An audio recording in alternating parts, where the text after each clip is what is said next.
నా డబ్బులు నేను తీసుకుంటా అంటుంది. నువ్వు తీసుకురాకు, నీ డబ్బులు నీకు ఇవ్వను, నా డబ్బులు నేను తీసుకుని అంటుంది కంపెనీకి ఎక్కడ లాస్ అయ్యే ఛాన్స్ లేదు. కంపెనీ ఒక 100 మంది నాలుగు వాళ్ళు పని చేయకుండా డబ్బులు ఇస్తే అరే కొంతకాలం తర్వాత కంపెనీ లాస్ అయిపోయే ఛాన్స్ ఉంది, ఎత్తేసే ఛాన్స్ ఉంది అనుకోవచ్చు. ఇక్కడ మీరు పని చేయండి, పావుల బిళ్ళ కూడా ఎవరికి ఇవ్వదు. అప్పుడు కంపెనీ లాస్ అయ్యే ఛాన్స్ లేదు అన్న విషయం నాకు అర్థమైంది. ఓకే, మరి ఈ బిజినెస్ దేని మీద డిపెండ్ అయి పని చేయాలి, అది ఎంతకాలం ఉంటుందని నాకు డౌట్ వచ్చింది. ఈ బిజినెస్లో ఫర్ ఎగ్జాంపుల్ ఈ బిజినెస్లో నేను ఒకప్పుడు మీ అందరికీ సీడీలు తెలుసా? సీడీలు తెలుసా తెలీదా? అప్పుడు అందరూ సీడీలు వాడుతున్నారని నేనేం చేశాను, మద్రాసు వెళ్ళి ఒక 10 లక్షలు పెట్టి సీడీలు మిషన్ తెచ్చేసాను. సీడీలు తయారు చేయడం మొదలెట్టా. ఇప్పుడు బిజినెస్ ఉందా పోయేదా? పోయేదా? రైట్. మీకు మాస్క్లు ఐడియా ఉన్నాయా? కరోనా టైంలో పెట్టుకున్నాం. అరే నీ అమ్మ పావన మాస్క్ 10 రూపాయలకి అమ్ముతున్నారా, ఇదేదో బాగుంటుందా అని చెప్పి నేను కూడా మద్రాసు వెళ్ళి 2 లక్షలు పెట్టి మాస్క్ తయారు చేసి మిషన్ తీసుకొచ్చి పెట్టే. వ్యాపారం ఉండేదా పోయేదా? పోయింది. అలాగే ఈ వ్యాపారం ఎంతకాలం ఉందని డౌట్ వచ్చింది. మన వ్యాపారం పోవాలంటే ఎవరైతే భూమి మీద స్నానం చేయడం మానేస్తారో, ఎవరైతే భూమి మీద మొహం కట్టడం మానేస్తారో, ఎవరైతే భూమి మీద బట్టలు ఉత్తడం మానేస్తారో, ఎవరైతే భూమి మీద గిన్నెలు తోవడం మానేస్తారో, ఎవరైతే భూమి మీద జబ్బులు రావడం మానేస్తారో, ఎవరైతే భూమి మీద రైతులు మందులు కొట్టడం మానేస్తారో, ఎవరైతే భూమి మీద లేడీస్ బ్యూటీ ప్రోడక్ట్లు వాడటం మానేస్తారో ఆ రోజు మన బిజినెస్ అవుతుంది. ఆగే ఛాన్స్ ఉందా? లేదు. చెప్పండి, మీరు ఆగే ఛాన్స్ ఉందా? ఉందా? ఓకే, 2 సైడ్ కంపెనీ ఎక్కడ లాస్ అవ్వదు, మనకి బిజినెస్ ఆగే ఛాన్స్ లేదు. ఎవరైనా బిజినెస్ నీ ఇంకోటి చెప్పరా, రైతులు ముందులు కొట్టడం మానేసినా, జనాలు సొప్పులు పేస్ట్ వాడటం మానేసినా, జనాలకి రోగాలు రావడం మానేసినా, లేడీస్ మాత్రం బ్యూటీ ప్రోడక్ట్లు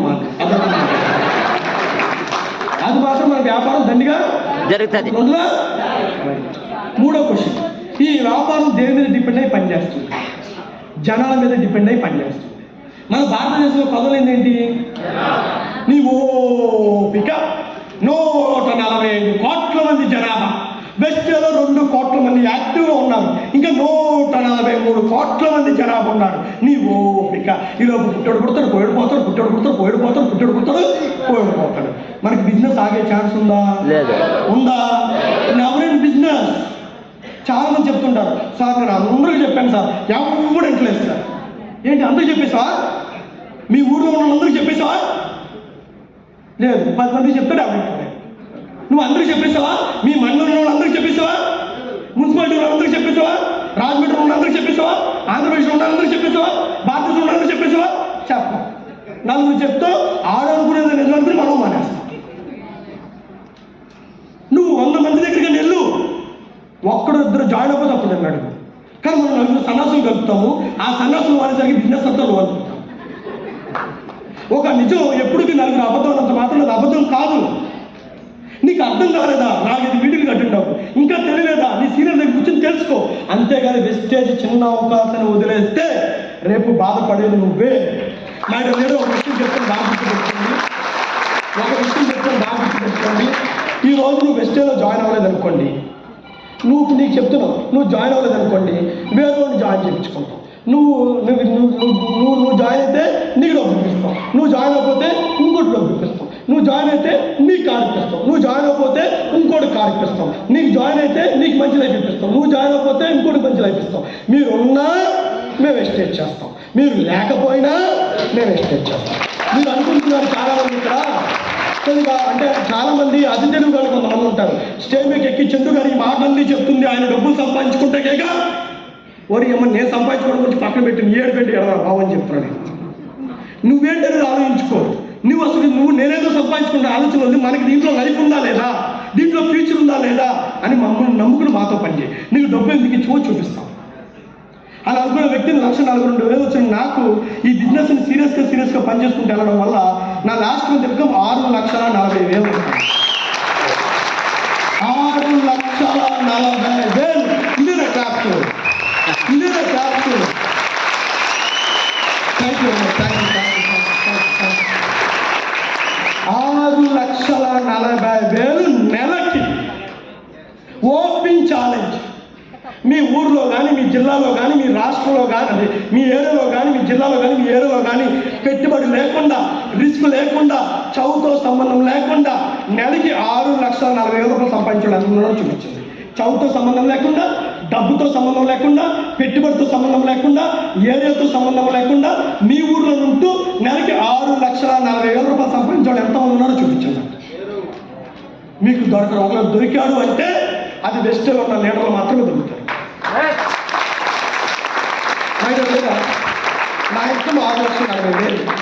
నేను మీ మాదిరిగా పొద్దున్న 9 నుంచి రాత్రి 9 వరకు పనిచేయండి. నేను నెల మొత్తం మీద 24 రోజులు పనిచేస్తాను. ఆ 24 రోజులు కూడా పొద్దున్న 9 నుంచి రాత్రి 9 వరకు కాదు, రోజుకి గంట లేదా 2 గంటలు. ఇంకో 10 నిమిషాలు మాట్లాడితే కింద లాగెత్తారు. ఆ విషయం నాకు తెలుసు. రోజుకి గంట లేదా 2 గంటలు నేను మాట్లాడేదంతే. 24 గంటలకి 6,40,000 డివైడెడ్ బై 24 డేస్ చేస్తే పర్ డే నా salary 26,686 rupees per day. Per day కూడా కాదు, పర్ అవర్ అని చెప్పుకోవచ్చు, పర్ లేదా 2 అవర్స్ అని చెప్పుకోవచ్చు. రోజుకి గంట 2 గంటలు మేము మాట్లాడినందుకు గాను మాకు వస్తున్న ఆదాయం నెలకి 26, రోజుకి 26,000. ఇదే 26,000 కోసం కేజీ నుంచి పీజీ వరకు చదువుకుని ఎన్నో సర్టిఫికెట్లు పెట్టుకుని పొద్దున్న 9 నుంచి రాత్రి 6 వరకు నెల మొత్తం పనిచేస్తే కానీ నెలకి 25,000 రూపాయలు రావడానికి తలపడం తక్కువ వస్తుంది. మరి ఎక్కడ లైఫ్ ఉంది? ఎక్కడ లైఫ్ ఉందో ఒక్కసారి ఆలోచించేయండి. నాదే నెలకి 26,000 ఉందంటే మీ సాగు సార్ గారి ఇన్కమ్ రోజుకి నాకు తెలిసి ఒక 50 రూపాయలు, రోజుకి 50,000. ఆయన పైన మోహన్ రావు గారి ఇన్కమ్ రోజుకి 70,000. ఆయన పైన సుబ్బశెట్టి గారి ఇన్కమ్ రోజుకి 1,50,000. ఆయన పైన సిద్ధార్థ్ సింగ్ గారి ఇన్కమ్ రోజుకి 3 లక్షలు రోజుకి. ఎక్కడికి వెళ్తే ఉంటుందో ఒక్కసారి ఆలోచించేయండి. దయచేసి మిత్రులారా, ఇక్కడ చూడండి, పర్ డే నా శాలరీ. ఇవన్నీ కూడా పేపర్లు వచ్చినాయి, నేను కల్పించినవి కాదు. ఇక్కడ రాష్ట్రపతికి 5 లక్షల శాలరీ, రాష్ట్రపతికి 4 లక్షలు, రాజ్యసభ డిప్యూటీ చైర్మన్ 20 లక్షలు. బట్ ఇక్కడ చూడండి, చందు నాకు 6,40,000, విజయరాజ్ సార్ 18 లక్షలు, గాలిమోహన్ రావు సార్ 22 లక్షలు, సుబ్బేశ్వర్ సార్ 48 లక్షలు, Siddharth Singh sir 1,62,00,000. My dear leaders, ఈ స్థాయికి మనం వెళ్ళగలమా? పైన స్థాయికి మనం వెళ్ళగలమా? కానీ మీరు తలుచుకుంటే 5 సంవత్సరాలు ఈ స్థాయికి రావచ్చు.